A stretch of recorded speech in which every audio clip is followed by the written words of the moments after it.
everyone, welcome back to my channel and a video that is very different from anything I've ever done before. So if you are new to my channel, then hello, welcome. I normally post videos to do with Disney and working at Disney and that kind of stuff. It's pretty upbeat, it's pretty happy, but today is definitely a change in theme. So I met up with a few friends a couple weeks ago and a couple of the details from this story came up in casual conversation and they were literally like, wait, what? Because it happened a few years ago, I don't think about it being like anything interesting to talk about, but actually it is kind of crazy. So we're gonna do a little story time today and maybe it'll be interesting. At the end of the day, my channel is called Emily's Wonderland. This is one of my wanders that I took, so we're just gonna roll with it. So I've kind of got to set the scene here. I finished high school in the summer of 2014 and naturally what you then do is you go to university in the September, but I decided in August time that that wasn't for me. I needed to delay it by a year. I quickly arranged to go on a volunteering program to Tanzania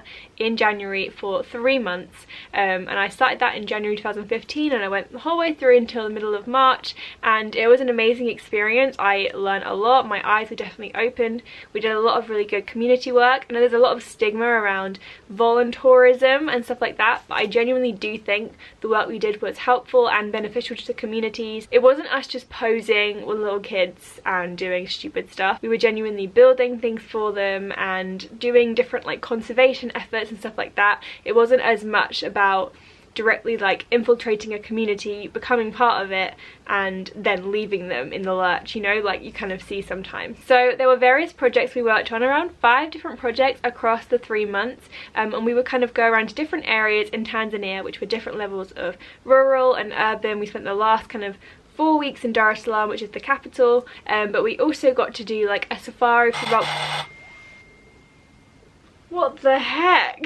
My phone just gave me a heart attack. We also got to do a little safari in the middle, which was really cool because you can't really go to Tanzania and not do a safari in the Serengeti. So yes, I did a bit of tourism, but generally the work we were doing was volunteering. We would do it from Monday to Friday, kind of standard working hours of like 9 to 5, and then we had like the evenings off and the weekends. So it was kind of like we were working for these different organizations in different schools and orphanages. So that is the kind of background there. There are then 2 parts to this story I'm going to talk about. I was kind of thinking about the way I'm going to order it, and I think I will start with the malaria. So if you're from the UK, there is such a big stigma around malaria as a word because there was quite a famous singer, Cheryl Cole. She caught malaria a few years ago and she got it really badly, and it was on the front cover of every newspaper and it was major big news.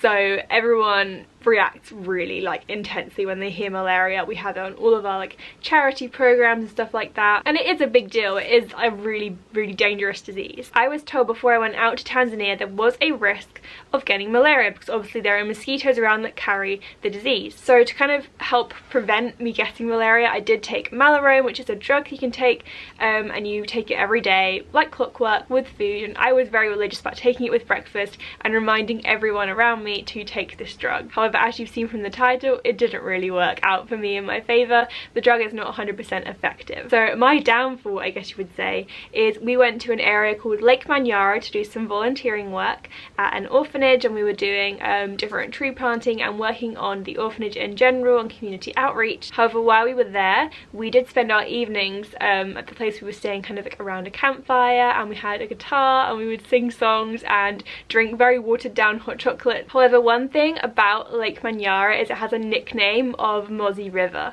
because there are so many mosquitoes around, and generally it's much easier to get bitten and caught malaria in the evenings. I don't know the science behind it, but that's what we were told. So we would always put this kind of like mosquito repellent on all our exposed bits of skin, like ankles and wrists and neck and like the key areas, while we were around the campfire, but there was obviously a lot of mosquitoes around. So we finished up our time in Lake Manyara, we went back to our kind of home base which we had, and we moved on to the next project, and this was working in a school, and what we were doing was kind of like doing up a lot of their furniture and a lot of their classrooms to make it a nicer working environment, as well as kind of helping the teachers with some like teaching techniques and understanding certain principles from the textbooks they were working on, because it was pretty much just like dictating it and the teachers didn't always necessarily know the content very well they were teaching, so that was part of what we were doing. So we were there for a week doing that, and every evening from like Monday to Wednesday I'd do my project work, have a great time, and then I would suddenly around 4 o'clock hit a slump and just have no energy at all.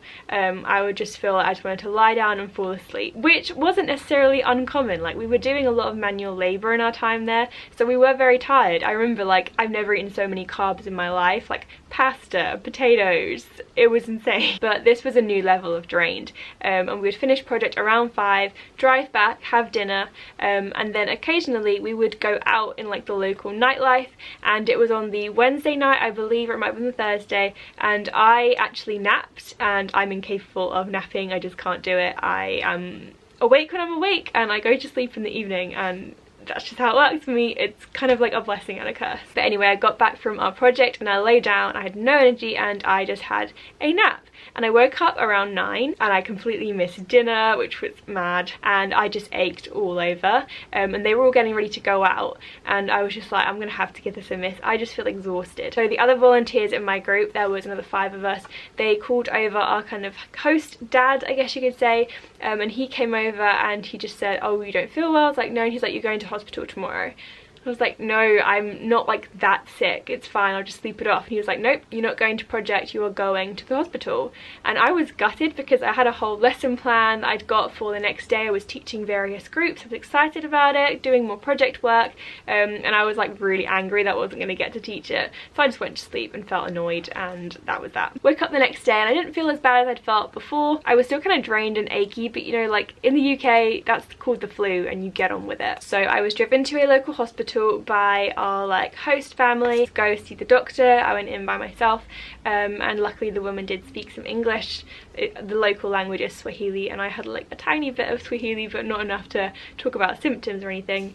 And she asked me about that, and I had to then go do a urine test, which was amazing obviously, and a blood test, and then just kind of waited outside with all the other people, and it was very hot, and obviously, and just kind of sat there. I was then called into the doctors, and she very matter-of-factly said, okay, so you've got 3 malarial parasites in your blood. I'm going to write you a prescription for your medication, and you should not do too much for the next 48 hours and relax. And that was that. I was diagnosed with malaria, and it was so chill and out of body experience, to be honest.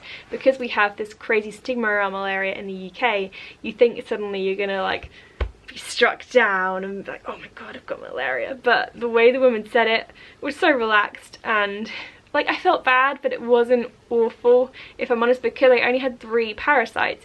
They say it's until you get to about 10 parasites that you're going to start to feel absolutely horrendous. I felt bad, but I wasn't like an insane kind of bad, you know, like what you expect. So the prescription I was given was a piece of paper with the name of a drug written on it, so that was great. But then what my host family proceeded to do was drive around town looking for the best deal for my medication. They kept going to places and be like, oh, it was too much money. Oh, it's too much money.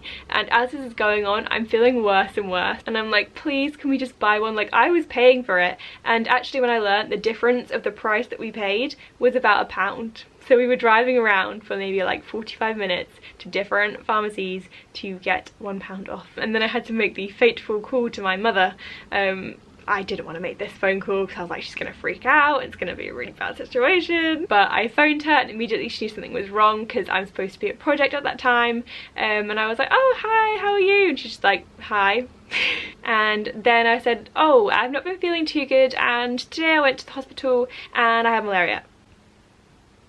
And that was that. I think she just said kind of like, right, okay. And I basically had to like really reassure her that I was fine, like it wasn't the end of the world. I was taking medication, it was all good. Well, I hadn't taken it yet, but I was going to. And then obviously everyone back home just freaked out. But the great thing was we didn't have internet. I had my phone, so I could text and call, even though it was super expensive, so it was only like emergencies. But we went to an internet cafe once a week to get internet. So this was like the Thursday and we weren't going to go till the Sunday. So I kind of like cut off the phone after talking to my mum and my dad, and chilled, I guess, while I was sick. Took the medication. It was pretty intense, to be honest. It knocked me out. You had to eat a lot of food with it, and we only had like rice and beans, and I kind of was scarred from rice and beans for a while, having to force feed myself to take these massive drugs because, you know, you need a lot of food in your system to be able to tolerate them. So I went to the internet cafe on Saturday and log in, and I have so many messages on Facebook. My sister had been like crying thinking I was gonna die, but by that Saturday I was feeling mostly better. Still don't have that much energy, but it was mostly okay. So yeah, it was definitely an eye-opening experience. It ended up being that 3 out of the 6 members of our group would get malaria while on our trip because it's so common. I remember our host family saying they would take their little girls to get tested just once a month, like clockwork, just to make sure there wasn't any parasites in their blood, and if they got it, you know, they had a day off school, took the medication, and they were back in again. So it was definitely an interesting experience to see the way the disease is kind of like thought about there, I guess amongst more affluent people, I guess because the host family, obviously they did have money, they were hosting us. But yeah, malaria, not the end of the world if you have access to the right medication and if it's caught soon enough. Unfortunately, that's not always the case, but this was my experience and I'm just kind of like sharing it, I guess.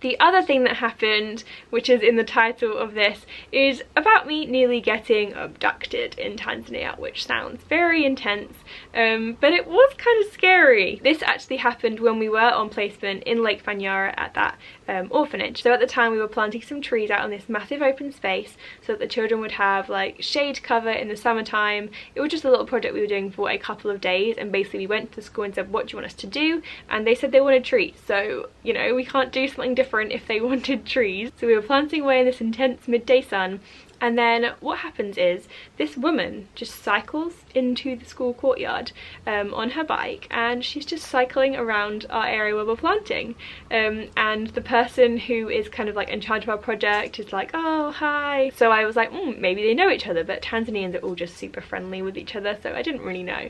And this woman was just cycling around, and then she started offering rides to the different people in the group. So they would get on the back of the bike, cycle a little circle around where we were planting, get off, continue on. It was definitely a bit weird, just because the woman wasn't like speaking. She was just cycling. We didn't know who she was, where she was from, and she wasn't interacting at all. She was just doing these little cycle trips, and they were gradually getting bigger and bigger circles. So it started obviously just around the direct area, then it was a bit wider, and then it was around the school courtyard as a whole, and it was quite a big space. It was a pretty big field. So then she offers me a ride, and I'm like, well, everyone else has taken a ride, I might as well. So I get on the back and she does a little loop, and then what she does is she cycles out of the school gates and keeps going. I really remember this. She took a right and she just started cycling, and in my mind I'm like, what's going on? Where are we going? No one knows I've left. Everyone's just planting trees and no one has a clue where I am. I have obviously no phone on me. Even if I'd had it, there wasn't any reception. We just start cycling down this really narrow, windy kind of road, I guess you could say, and we're doing twists and turns enough that I wouldn't be able to retrace my steps if I had got off. In my mind I was like, you need to get off this now, you don't know what's going on. And the other side of me was like, no, don't be rude, she's gonna think you don't trust her. Which I didn't really. This is the typical Brit in me wanting to be polite when I'm literally like, what's going on? We keep cycling for a good 5 to 10 minutes, I want to say, and she's not saying anything the whole time. We're just cycling and I'm holding on like an idiot. We then get to a part of the road where on either side of it there's different like small kind of houses, not very built ones. I don't want to say shacks because they were like more built up than that, but they weren't like full-on houses like we think of. And what she does is she turns into one of the compounds that has like a kind of fence gate to it, and it's completely silent, and then she shouts something in Swahili, and I don't know what it is obviously, and then suddenly all these people start coming out of these little like house things. I don't know what to say, I don't want to be offensive, but they weren't like full-on built houses, and as they see me everyone starts kind of like yelling and being like, oh, they were all just like looking at each other and talking really excitedly, and I'm like, what the heck is going on? Like, I don't know where I am, I don't know where these people are, no one knows where I am, and I just stand there not knowing enough of the language to understand what they're saying, and the woman is just standing next to me like looking me up and down, and I again have no idea what's going on. Then the different like guys in the group start coming towards me, and I'm like, what is going to happen? But then What they do is they each want to shake my hand, so they're all putting their hands out, but it's so many at once, it's like crisscrossed, and they all shake my hand and then they step back and they don't say anything, they're all just talking amongst themselves. So I just look at the woman and I'm like, okay, I've come to what I assume is your home, now please take me back. And I think eventually she did get the idea that I wasn't necessarily comfortable where I was. There were so many people, I want to say 20 people, all just talking and looking at me, and I had no idea what was going on. So we did get back on the bike and she did cycle me back to the school, but in my head I was thinking this could have gone so wrong. I arrived back at the school, I went up to another one of my friends, I was like, did you know I was just gone for like 20 minutes? She was like, oh no, I didn't realise, I thought maybe you'd gone to get water or just gone to the restroom. And I spoke to everyone in the group and no one had realised that I had gone. Obviously I was fine and I was back with the group and everything and nothing bad happened, but it did kind of have a little click moment for me that maybe you don't trust everyone because you don't know what situation you're going to get in.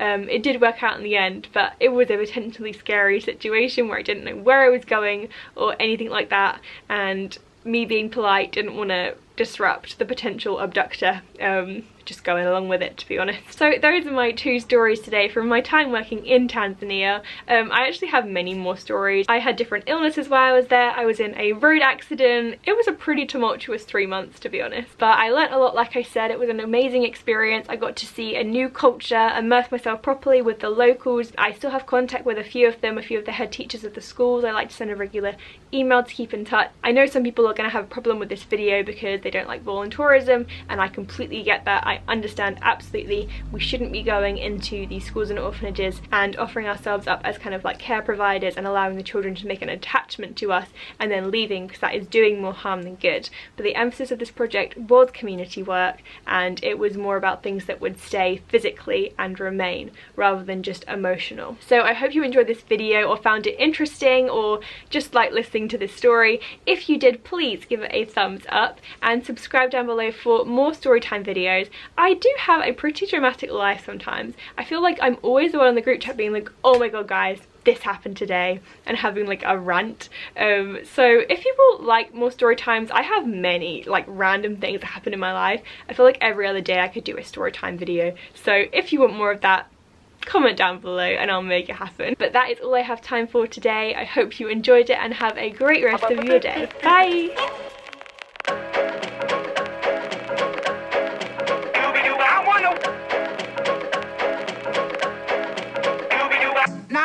King of the swingers, oh, the jungle VIP. I've reached the top and had to stop, and that's what's bothering me.